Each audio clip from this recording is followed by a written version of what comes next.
Well, what happened was we started thinking about expanding downtown and remodeling. And when we did that, I said, well, let's look everywhere. Let's look at all of our options before we decide to actually remodel. And when we did, we started looking at 20 years out. And in our particular area, there's that section of town that's growing quickly. And we said, well, if we're going to go, if we're going to make a move with the economy starting back and everything, this is a good time to make that kind of a move. We looked for the best piece of property, the best location we could possibly find. We spent about a year doing that. But we felt like because of the way the economy was, in 20 years from now, where is business going to be? We felt like it wasn't going to be downtown. It was going to be in a certain other part of our area.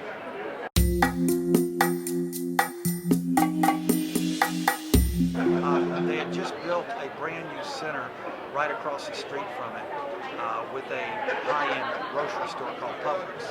And it's the first Publix to come to our area. We've spent years trying to get them to come in. So right across the street, 3 months earlier, they had just completed this grocery store in the whole center. And we were able to, actually we were looking at pieces of property around there, and then one came available right before we tried to buy another one. And we bought that, and it's the best corner within, say, 50 miles of our area.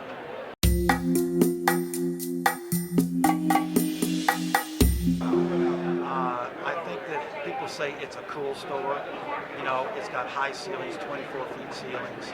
It's got hardwood floors. We have a whole area devoted strictly for engagement rings that's sunken down. You step down into the engagement ring center. Two-story fireplace, full bar, neat conference center, and the outside does not look like a jewelry store. People all the time say this does not belong in our area. It belongs in a bigger city. Or a lot of people said, a lot of vendors say it belongs in Las Vegas.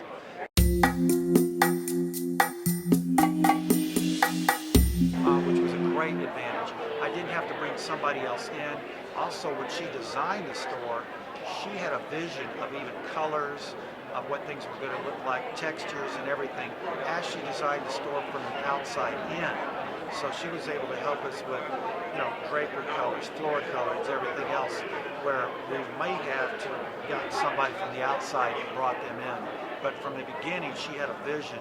Because of she and I sitting down and talking, she knew my vision and was able to do all of it together. I mean, even the paint in the bathrooms, she was able to figure out.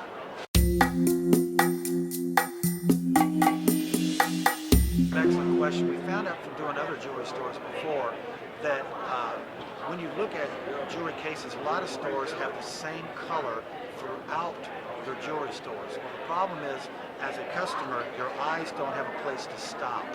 You need some sort of visual stopping points for them to look at, and it just doesn't look so bland the whole way around. And so we went out, we got with Alex Velvet, sent one of our people out there, sat down with him, and really designed a whole unique concept for the store. Likewise with our jewelry cases, all our jewelry cases are raised anywhere from 7 to 9 inches above normal, which is very unusual, and that's probably one of the biggest things our customers notices, and they comment on, that they love that our jewelry cases are up closer to their eyes.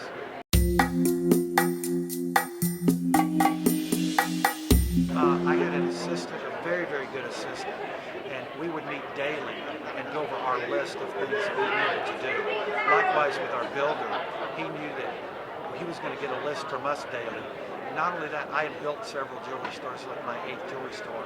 So in the last 2 to 3 months, I was on site every single day, from either 2 hours a day or all day, making sure things were done on time. So I really became the supervisor.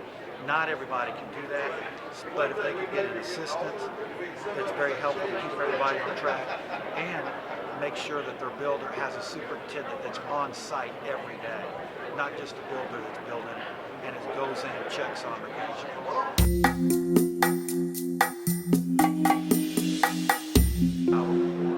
I think there's always so many of those, nothing that was huge.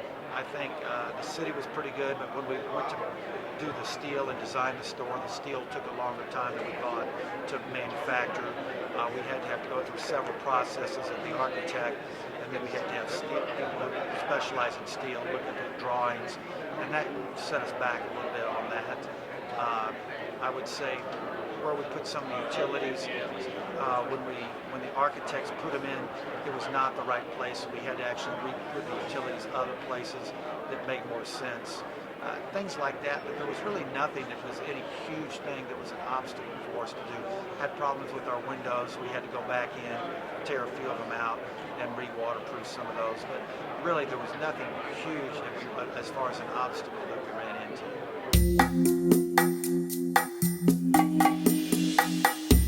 And I did have a great editor from a magazine that was following me this whole time that really kept me on task and made sure I did it great because I knew it was going to be in this magazine.